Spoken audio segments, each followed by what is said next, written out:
Hello दोस्तों, स्वागत है आप सबका एक बार फिर से मेरे चैनल में। दोस्तों, इस वीडियो में हम गुप्तोत्तर काल के बारे में पढ़ने वाले हैं, यानी पोस्ट गुप्ता एज जो है उसके बारे में यहाँ पर जानने वाले हैं। इससे आपकी बहुत ही इम्पोर्टेंट टॉपिक है, ये चीज़ आपको ध्यान देना, बहुत ही अच्छे क्वेश्चन इससे बनते हैं इस टॉपिक से। गुप्तोत्तर काल के बारे में आपको अच्छे से ध्यान है, और ये जो वीडियो होगी ये आपके लिए बहुत ही महत्वपूर्ण होने वाली एंशिएंट हिस्ट्री के लिए, ठीक है। ये एंशिएंट हिस्ट्री आपकी जो आर एस शर्मा की जो बुक आती है एनसीईआरटी की, तो उसके माध्यम से ये नोट्स आपके तैयार कराए गए हैं, जो कि आपके यूपी पीसीएस प्रीलिम्स के लिए और आरओ एग्जाम के लिए बहुत ही महत्वपूर्ण होने वाली है। इसमें जो भी ज़्यादातर चीज़ें फैक्चुअल चीज़ें हैं जो आपके एग्जाम्स में आती हैं, ठीक है, तो आपके एग्जाम के लिए बहुत ही महत्वपूर्ण होने वाली है। चलिए दोस्तों, स्टार्ट करते हैं गुप्तोत्तर काल को, और ये संभवतः आपका अंतिम वीडियो होने वाला है एंशियंट हिस्ट्री का, ठीक है।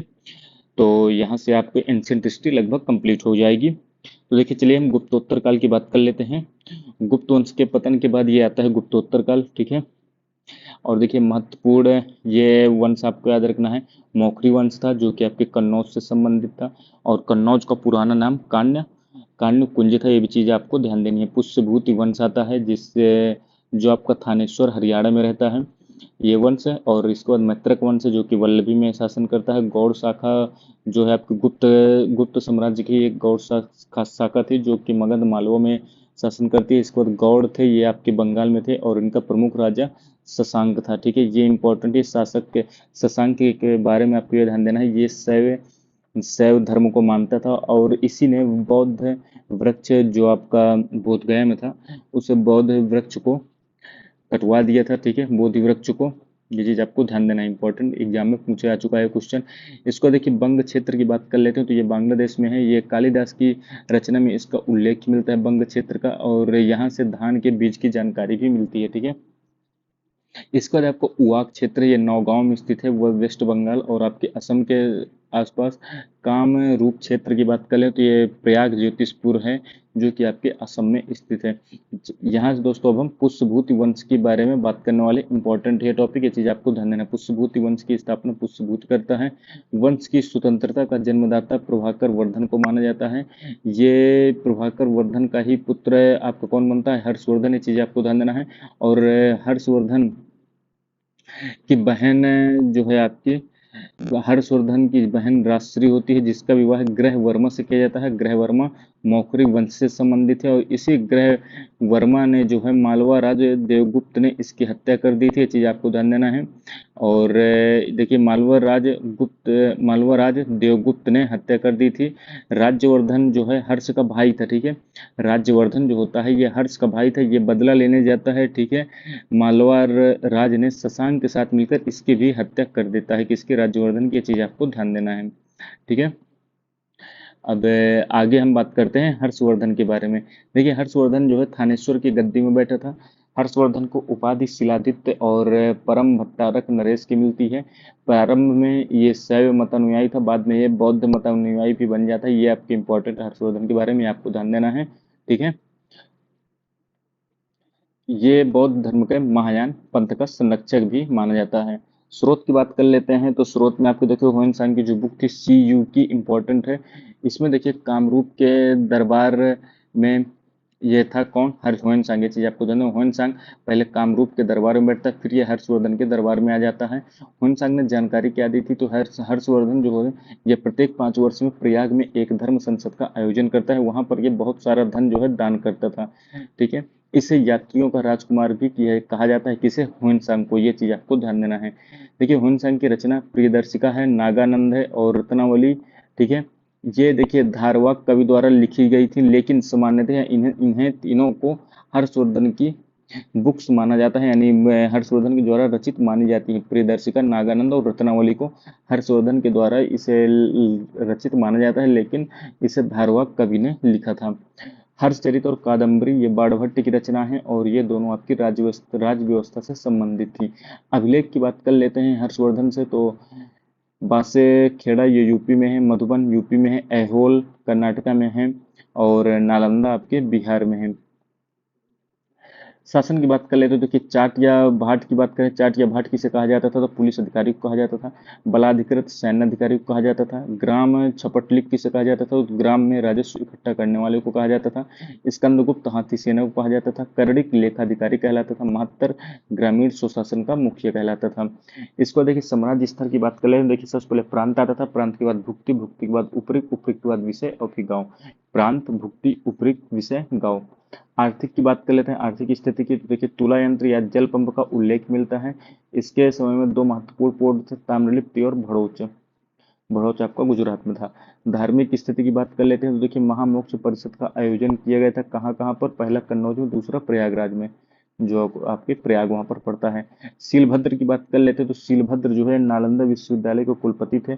बाणभट्ट कवि थे। मतंड ये विद्वान थे। दिवाकर मित्र ये बौद्ध भिक्षु थे। हर्ष के साम्राज्य की राजधानी कन्नौज थी। अब प्रमुख व्यापारिक केंद्र भी कन्नौज ही था। कन्नौज के लिए देखिए त्रिकोणीय संघर्ष हुआ था। किसके किसके मध्य हुआ था तो ये चीज आपको ध्यान देना है। गुर्जर प्रतिहार और पाल और राष्ट्रकूट के मध्य में हुआ था। ये चीज आपको ध्यान देना है। इस पे जीतता कौन है? गुर्जर प्रतिहार वंश जीत जाता है। गुर्जर प्रतिहार, पाल वंश और राष्ट्रकूट वंश के मध्य में ये होता है।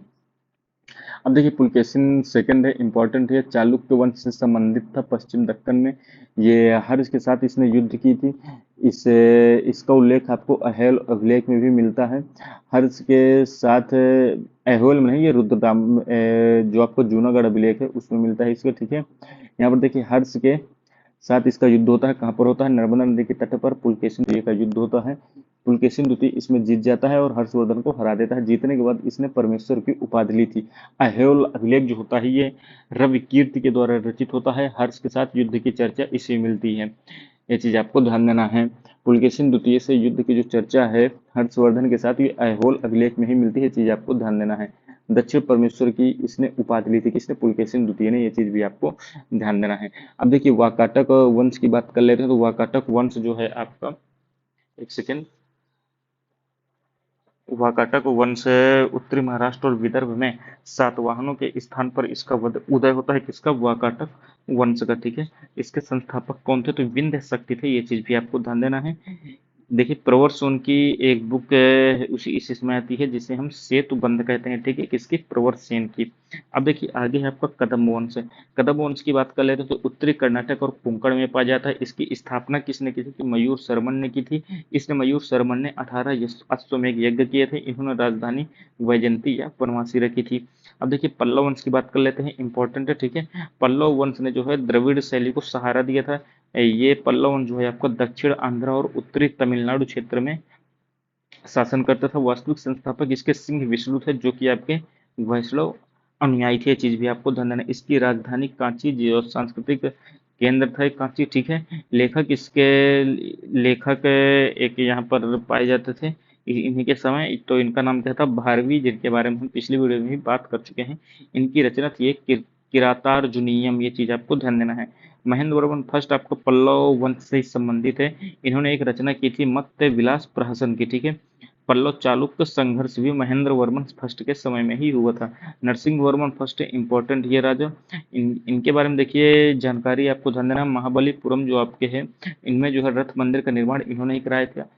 रथ मंदिर के बारे में जानकारी है। 7 रथ मंदिर इन्होंने बनवाए थे। सबसे छोटा रथ मंदिर आपका द्रौपदी रथ था और सबसे बड़ा धर्मराज रथ था, ठीक है। इन्हें हम सप्त पैगोड़ा भी कहते हैं, ठीक है। उपाधि इन्होंने नरसिंह वर्मन ने उपाधि ली थी महामल्ल की। पुलकेशिन सेकंड को इन्होंने मारकर वातापी कुंड की उपाधि ली थी। किसने? नरसिंह वर्मन ने, ठीक है। हुनसांग ने कांची की यात्रा की थी। हुनसांग ने इन्हीं के समय में कांची की यात्रा की थी और इनकी सुंदरता और भव्यता की प्रशंसा भी की थी, ठीक है। नरसिंह वर्मन के समय में हुनसांग कांची गए थे, ठीक है। शंकराचार्य समकालीन थे। शंकराचार्य जो है समकालीन किसके थे? तो दंती वर्मन के समकालीन थे। 796 से 846 एडी के आसपास, ठीक है। और संत सुंदर मूर्ति भी इन्हीं के समय समकालीन थे। ये चीज भी आपको ध्यान देना है। संत सुंदर मूर्ति सिद्ध संत थे एक। नरसिंह देव वर्मन जो है सेकंड के बारे में जानकारी ले रहे हैं तो इन्होंने निर्माण कार्य किए थे। कैलाशनाथ मंदिर जो है आपके कांची में, उसका निर्माण किया था। और तटीय मंदिर जो है महाबलीपुरम में, उसका भी निर्माण इन्होंने किया था। इन्हें राजसिंह भी कहा जाता है। ये चीज आपको ध्यान देना है। नरसिंह देव वर्मन को। प्रख्यात विद्वान इनके समय कौन था? दंडिन, जिसने काव्य शास्त्र की रचना की थी। ये चीज भी आपको ध्यान देना है। अब देखिए नंदी वर्मन सेकंड के बारे में जानकारी ले लेते हैं। तो इन्होंने देखिए मुक्तेश्वर मंदिर जो कांची में है उसका निर्माण करवाया था, और पेरुमल मंदिर बैकुंठ में जो है उसका निर्माण कराया था। समकालीन वैष्णव संत इनके समय थे तिरुमंगई अलवर। ठीक है, अब देखिए प्रमुख दर्शन हम देख लेते हैं, इंपॉर्टेंट है। प्रमुख दर्शन में देखिए सांख्य दर्शन है सबसे पहले। तो सांख्य दर्शन के रचयिता आपके कपिल मुनि थे। ये इंपॉर्टेंट है, जितने आपके 6 दर्शन होते हैं तो इनके बारे में आपको अच्छे से याद होना चाहिए, खासकर इनके बारे में जो इंपॉर्टेंट पॉइंट्स है, ठीक है, वही वही चीजें लिखे हैं, ये चीजें आपको याद होनी चाहिए। मूल तत्व इसमें किसने थे? 25 प्रथम आपका प्रकृति था। जगत का क्रमिक विकास का जो कारण था वो प्रकृति के कारण था। जगत का जो क्रमिक विकास होता है वो किसके कारण होता है? तो प्रकृति के कारण होता है। इसमें देखिए 3 गुण के बारे में जानकारी मिलती है, सत्वगुण, रजगुण और तमोगुण के बारे में। सबसे प्राचीन दर्शन आपको सांख्य दर्शन ही कहलाता है, ये चीज आपको ध्यान देना। कपिल मुनि की द्वारा लिखा गया था। योग दर्शन पतंजलि से संबंधित है, ये चीज आपको ध्यान देना है। सबसे ज्यादा प्रचारित दर्शन था ये। इस पे देखिए आत्म नियंत्रण और आत्मयातना को सर्वोपरि माना गया है। ये मोक्ष प्राप्ति के लिए इसने 8 क्रियाएं बतलाई थी, ये चीज भी आपको ध्यान देने हैं। न्याय दर्शन अक्षपात गौतमी से संबंधित है। ईश्वर को विश्व का सृष्टिकर्ता ये मानता है न्याय दर्शन। वैशेषिक दर्शन देखिए कणाद या उलूक के द्वारा लिखा गया था। यहाँ इसमें देखिए विश्व का यथार्थवादी विश्लेषणात्मक वस्तुवादी दर्शन किया गया है। सभी वस्तुओं को पंच महाभूतों में वर्गीकृत किया गया है। मीमांसा की बात कर ले या उत्तर मीमांसा की, तो इसको जैमिनीय ने लिखा है। वेदों के कर्मकांडों तथा ब्राह्मण ग्रंथों से संबंधित है। वेदों को अंतिम प्रमाण ये मानता है कौन? मीमांसा। वेदांत दर्शन की बात कर ले तो वेदांत दर्शन को वेदव्यास या बादरायण ने लिखा था। केवल ब्रह्म को यह सत्य मानता है। जीवात्मा के ब्रह्म में लीन होने पर ही मोक्ष की प्राप्ति हो सकती है, ऐसी यह जानकारी देता है कौन? वेदांत दर्शन, जो कि वेदव्यास या बादरायण जी के द्वारा लिखा गया था। अब देखिए पाल वंश के बारे में कुछ चीजें हम देख लेते हैं। पाल वंश जो है इसके संस्थापक गोपाल थे। गोपाल एक बौद्ध मतानुयायी थे। गोपाल ही थे जिन्होंने ओदंतपुरी विश्वविद्यालय की स्थापना की थी। गोपाल के बाद आपके धर्मपाल बनते हैं। धर्मपाल जो है इन्होंने स्थापना की थी, इंपॉर्टेंट है। विक्रमशिला जो विश्वविद्यालय है भागलपुर में, उसकी स्थापना की थी। और सोमपुरी विहार की भी इन्होंने स्थापना की थी। धर्मपाल के बाद आपके देवपाल आते हैं, जिन्होंने नालंदा में जो बौद्ध विहार है उसे बनाने का काम किया था। ठीक है, बनाने के लिए 5 गांव दान किए थे। किसे दान किए थे? तो ये जावा के शासक थे बालपुत्र देव को। ठीक है, महिपाल फर्स्ट के समय चोल शासक राजेंद्र चोल ने गंगा का अभियान किया था। कुमारपाल जो है ये महान जैन विद्वान कुमारपाल के समय में ही आपके महान जैन विद्वान थे। कौन थे? हेमचंद्र। ये चीज आपको ध्यान देना है। सेन वंश जो है, सेन वंश की बात करें तो 12वीं सदी के अंत तक बंगाल में पाल वंश के स्थान पर सेन वंश आ जाता है। तो इन्होंने दोस्तों नया संवत भी चलाया था, और नया संवत किस राजा के द्वारा चलाया गया था? लक्ष्मण सेन के द्वारा चलाया गया था। ये चीज आपको ध्यान देना है।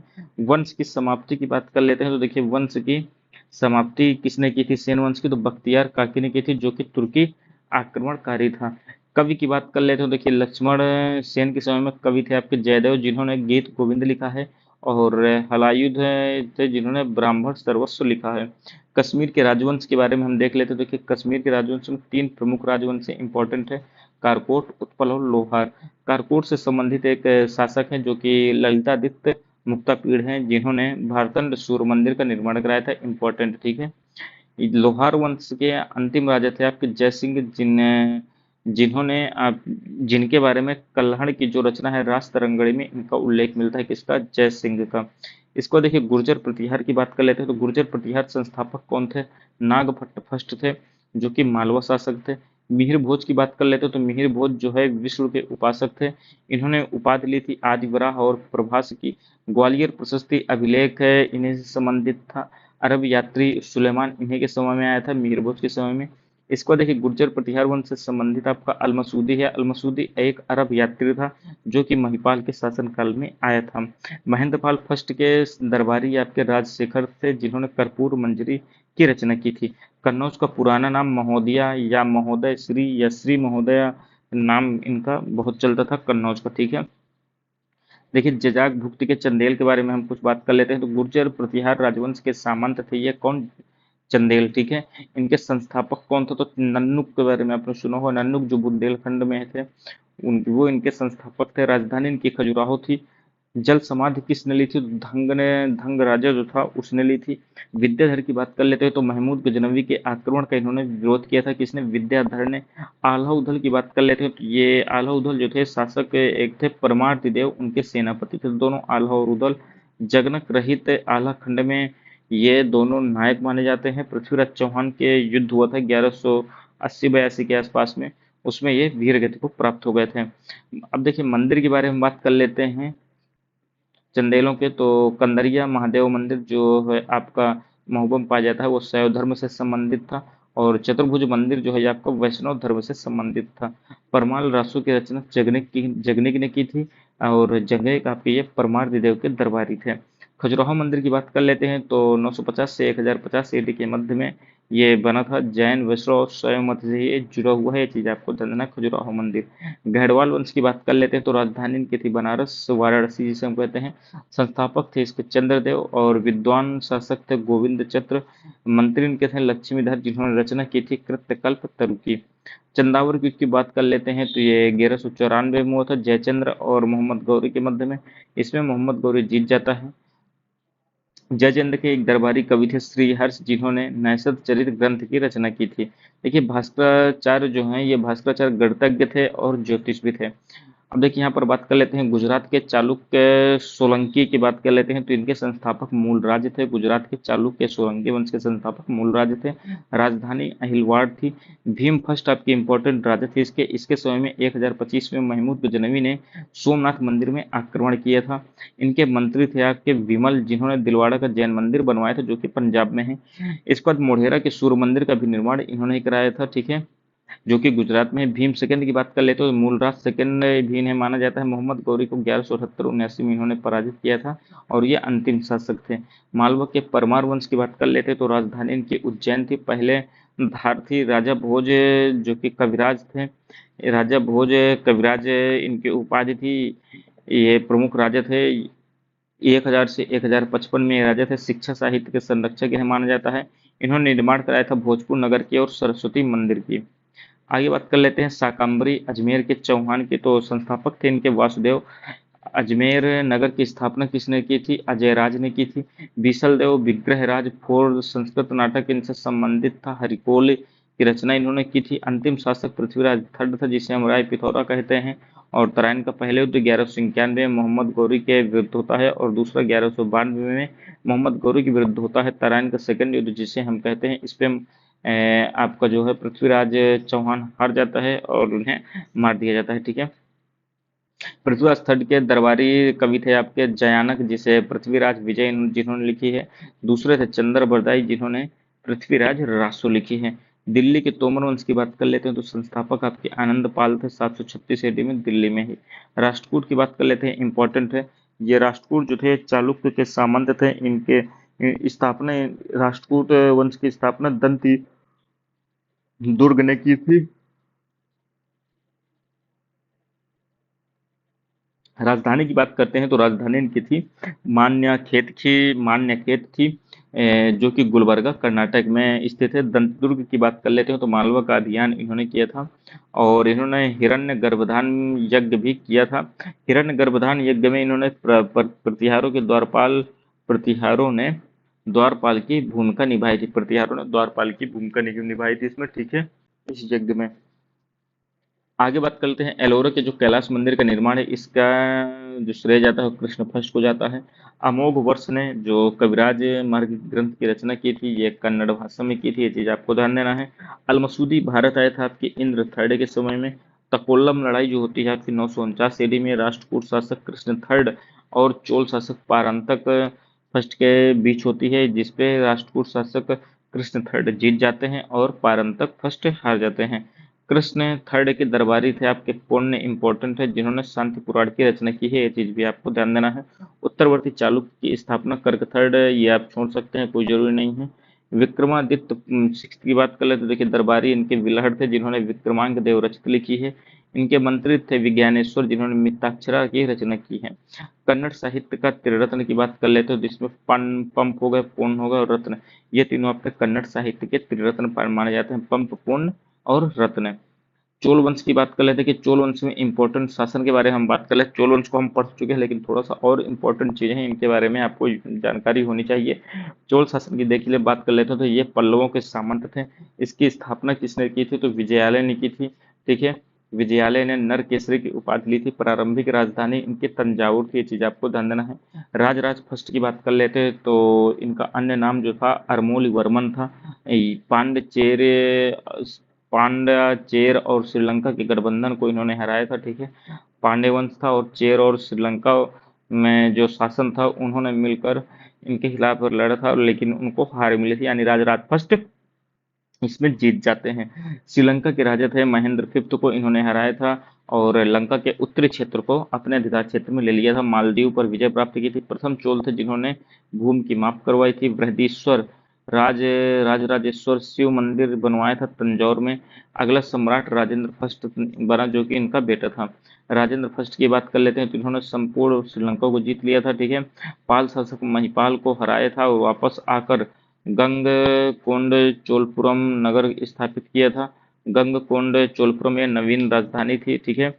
दक्षिण पूर्व एशिया में सैन्य अभियान राजेंद्र फर्स्ट ने ही किया था। और कटाहा जिसे हम कडारहा भी कहते हैं, इस पे अधिकार किया था। शैलेंद्र शासक थे कौन, विजय तुंग, इनको हराया था, ठीक है। हराकर इन्होंने उपाधि ली थी, कौन सी, कडार कुंड की उपाधि ली थी। और कटाहा जो था इसके कटाहा में जो आपके द्वीप थे इंपॉर्टेंट, और मलय, जावा और सुमात्रा थे, यानी आप देखेंगे ना ये आपका आसियान कंट्री के आसपास का क्षेत्र था। कुलोतुंग फर्स्ट की बात करें तो चोल चालुक्य रक्त मिश्रित था ये कुलोतुंग फर्स्ट। कुलोतुंग सेकंड की बात कर लेते हैं तो इसने गोविंदराज विष्णु की मूर्ति फिकवा दी थी, ये चीज आपको ध्यान देना है, इंपॉर्टेंट है, जो कि आपके चिदम्बरम मंदिर में थी। इस जो मूर्ति फिकवा दी थी उसका पुनरुद्धार किसने किया था, तो रामानुजाचार्य ने किया था, जो कि तिरुपति के मंदिर में वर्तमान में उपस्थित हैं। उत्तर मेरूर अभिलेख की बात कर लेते हैं तो स्थानीय स्वशासन की इसमें जानकारी मिलती है। पारंतक फर्स्ट की जानकारी भी इसमें मिलती है।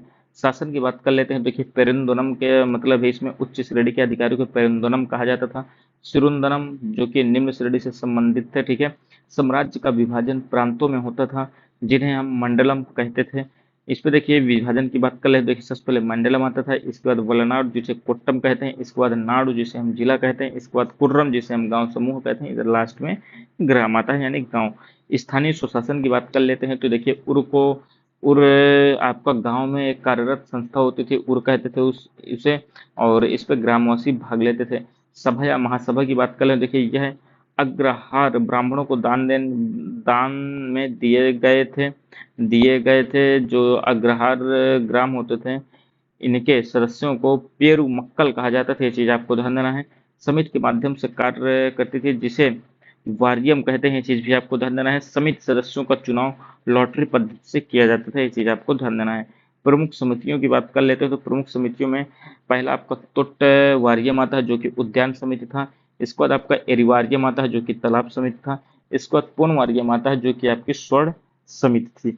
इसको देखिए उत्तमेरूर अभिलेख की बात कर ले जो कि पारंतक फर्स्ट से संबंधित थे। इस पे सभा और महासभा की कार्यप्रणाली के पर्याप्त विवरण की जानकारी मिलती है। अर्थव्यवस्था की बात करते हैं तो ब्राह्मणों को दी गई करमुक्त भूमि में आपकी चतुर्वेदी मंगलम थी, ठीक है। दान में दी गई भूमि को ब्रह्मदेय कहा जाता था, ठीक है। जो ब्राह्मणों को दी गई करमुक्त भूमि थी उसे हम चतुर्वेदी मंगलम कहते थे, और जो दान में दी गई भूमि थी उसे ब्रह्मदेय कहते थे। कलंजू या कल्याणजू की बात करें, देखिए भानुक, ये जो है आपका मानक सिक्का था, भानुक नहीं है मानक है, ठीक है। कलंजू या कल्याणजू को हम मानक सिक्का इस समय मानते थे, जो कि सोने के बने होते थे। और सर्वप्रथम इनका उपयोग आपके उत्तम चोलों ने यानी सुंदर चोलों ने किया था, ठीक है। बंदरगाह जो इम्पोर्टेंट था वो कावेरी पट्टनम ही था।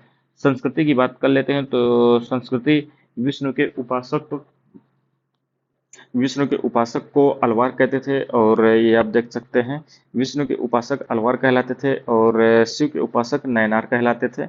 विष्णु के उपासक जो अलवार थे इस पे 12 संत थे। एक सेकंड दोस्तों, एक सेकंड। इस पे जो देखिए जो विष्णु के उपासक थे उन्हें हम अलवार कहते थे, जिसपे आप लोगों के 12 संत आते थे और नयनार में 63 संत आते थे। ये चीज आपको ध्यान देना है, संतों की संख्या भी आपको जानकारी होनी चाहिए।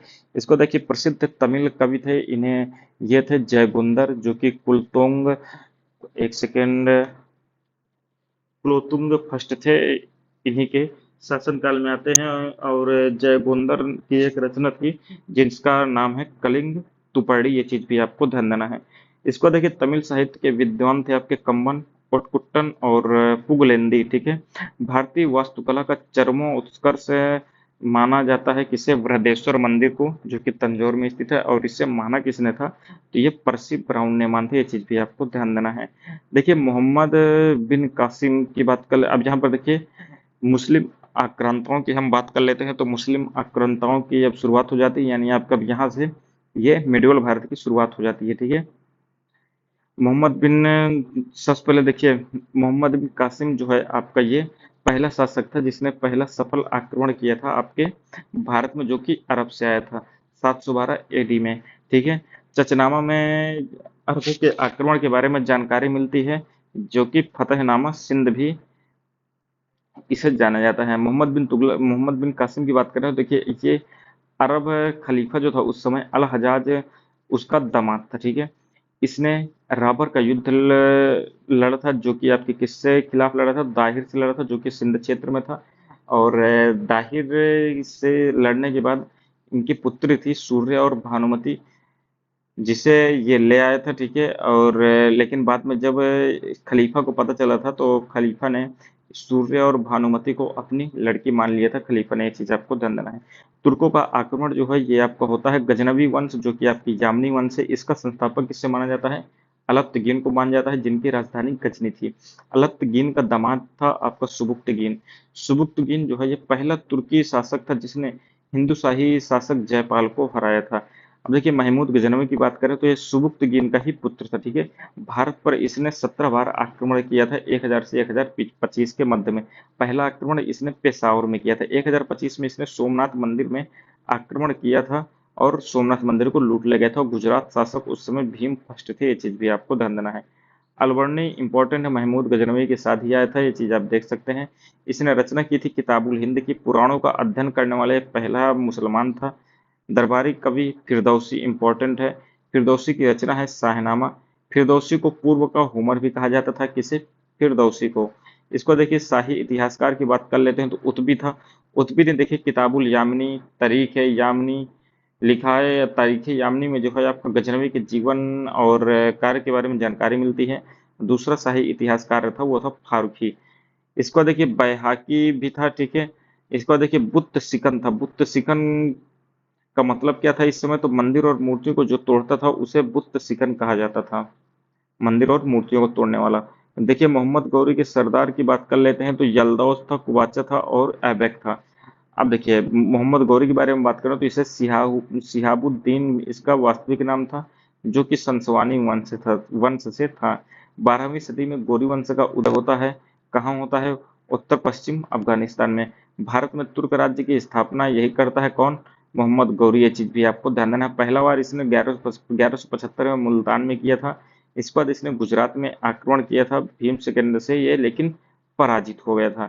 इसको देखिए, तराइन फर्स्ट का वार होता है, जो कि 1191 में होता है और इसमें यह हार जाता है, लेकिन तुरंत ही ये 1192 में दूसरा युद्ध कर देता है, जिसपे पृथ्वीराज चौहान की मृत्यु हो जाती है, ठीक है।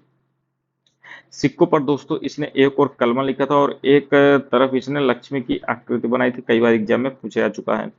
विजित भारतीय साम्राज्य का स्वामी किसे बनाया गया था, तो कुतुबुद्दीन ऐबक को इसने बनाया था, ठीक है। विजित भारतीय साम्राज्य का स्वामी बनाया था किसे, कुतुबुद्दीन ऐबक को। मुस्लिम सत्ता का वास्तविक संस्थापक आपका कौन माना जाता है, तो ये आपको ध्यान देना है, मोहम्मद गौरी ही माना जाता है।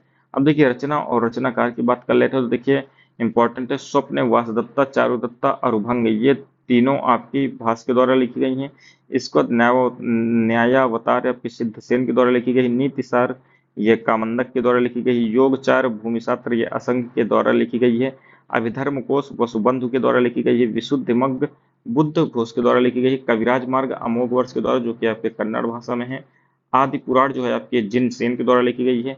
गणित सार संग्रह आपकी महावीराचार्य के द्वारा लिखी गई है। इसके बाद अमोघ वर्ष की बात करें तो शाक्तायन ने इसे लिखा था। अब देखिए, अन्य तथ्य की बात कर लेते हैं तो देखिए, चालुक्य के बारे में देखें। चालुक्य का जो चिन्ह था यह जंगली सुअर था। चालुक्य का जो इम्पोर्टेंट शासक था पुलकेशिन फर्स्ट था और इसका संस्थापक भी यही था। जनजातीय प्रवृत्ति के लोग माने जाते थे। ये ब्रह्म, मनु या चंद्र का वंशज इन्हें माना जाता है। तेवरम की बात करें तो देखिए पल्लव चालुक्य के समय तेवरम थे। तेवरम थे कौन? तो ये भगवान शिव की स्तुति करते थे इसने। और रचनाकार कौन थे इसके? तो तिरुत्तक, समंदर प्लस अपार और सुंदरत, ये तीनों आपके इनके रचनाकार थे। पल्लव चालुक्य संघर्ष की बात करें तो इसका प्रमुख कारण क्या था? तो कृष्णा तुंगभद्रा दोआब पर किसका नियंत्रण होगा? तो उसके लेकर ही इनके दोनों के मध्य में संघर्ष आपका चलता रहता था, पल्लव और चालुक्य के मध्य में। पुलकेशिन द्वितीय जो आपका चालुक्य वंश से संबंधित था, और नरसिंह देव वर्मन जो कि पल्लव शासक था, इनके मध्य में युद्ध होता है, जिसमें नरसिंह देव वर्मन जो पल्लव शासक था ये जीत जाता है और इसने उपाधि ली थी वाताम्पिक कोंडा थी। इसके बाद में दूसरा युद्ध फिर से होता है नरसिंह देव वर्मन सेकंड की और विक्रमादित्य सेकंड की। विक्रमादित्य सेकंड आपको पता है चालुक्य से, और नरसिंह देव वर्मन आपके पल्लव शासक था। इसमें देखिए विक्रमादित्य सेकंड जीत जाता है जो कि आपके चालुक्य वंश से संबंधित था, और उसने कांची कोड की उपाधि ली थी। चालुक्य शासन में देखिए मंदिर की बात कर लेते हैं तो विरूपाक्ष मंदिर, लोकमट्टा देवी, लोक महादेवी जिसे कहते हैं। इसके बाद दुर्गा मंदिर है जो कि आपके अहोल से संबंधित है। ब्रह्मदेह की बात करें तो ब्राह्मणों को दान में दिए जाने वाली भूमि को ब्रह्मदेह कहा जाता था। देवदान मंदिरों के लिए दान में दी जाने वाले जो भूमि होती थी उसे देवदान कहा जाता था। अब देखिए एररपति की बात करें तो एररपति क्या था? तो तालाब भूमि सिंचाई के लिए था ये एररपति। इसको देखिए द्रविड़ शैली इंपॉर्टेंट। द्रविड़ शैली देखिए आपकी तीन प्रकार की थी, महेंद्र वर्मन शैली, मामल्ल शैली और राज सिंह शैली थी। महेंद्र वर्मन शैली की बात करें तो देखिए पसाड़ को काटकर मंदिर बनाए गए थे ये इसमें, और इसका एग्जाम्पल महाबलीपुरम था। मामल्ल शैली की बात करें तो ये एग्जाम्पल रथ मंदिर था जो कि सप्त पैगोड़ा था। इसको देखिए धर्मराज मंदिर था, और आपका द्रौपदी रथ मंदिर था। द्रौपदी रथ मंदिर में विशेष अलंकरण नहीं था, ये चीज आपको ध्यान देना है। इसको देखिए द्रविड़ शैली में आपका राज सिंह शैली थी। इसके द्वारा आपके शोर मंदिर इसी के तरह का बना हुआ इसी शैली पर आधारित है। कैलाश मलाथ मंदिर है जो कि आपके कांची में स्थित है, इसी शैली पर आधारित है। और वैकुंठ पेरुमल मंदिर जो है आपके इसी शैली पर बना हुआ है। तो ये दोस्तों इसके माध्यम से आपकी एंशियंट हिस्ट्री पूरी कंप्लीट हो जाती है अब, ठीक है। अब अगली वीडियो से आपको मेडिवल हिस्ट्री के बारे में आपको टॉपिक से देखने को मिलेंगे, ठीक है। तो कैसी लगी वीडियो आप जरूर बताएंगे, और चैनल में यदि आप पहली बार आए हैं तो चैनल को सब्सक्राइब जरूर कर लीजिए, और जल्द से जल्द 1000 सब्सक्राइबर कराइए ताकि मुझे भी और अच्छा मोटिवेशन मिले चीज़ों को अच्छे से कराने का। तो ये दोस्तों आपकी एनसीईआरटी जो RS शर्मा की बुक है ये आपकी कंप्लीट हो चुकी है। यदि आपको कोई भी कंफ्यूजन है तो आप बता सकते हैं, बाकी आप चैनल पे जाएंगे तो आपकी पूरी प्लेलिस्ट मिल जाएगी, जिसमें NCERT history by RS Sharma का फोल्डर मिल जाएगा। उस पर आपको पूरी एंशिएंट हिस्ट्री टॉपिक वाइज आपको अच्छे से मिल जाएगी, जो कि आपके यूपीपीएससी प्रीलिम्स और ROR के एग्जाम के लिए बहुत ही महत्वपूर्ण होगी। चलिए मिलते हैं अगले वीडियो में, तब तक के लिए दोस्तों धन्यवाद, जय हिंद।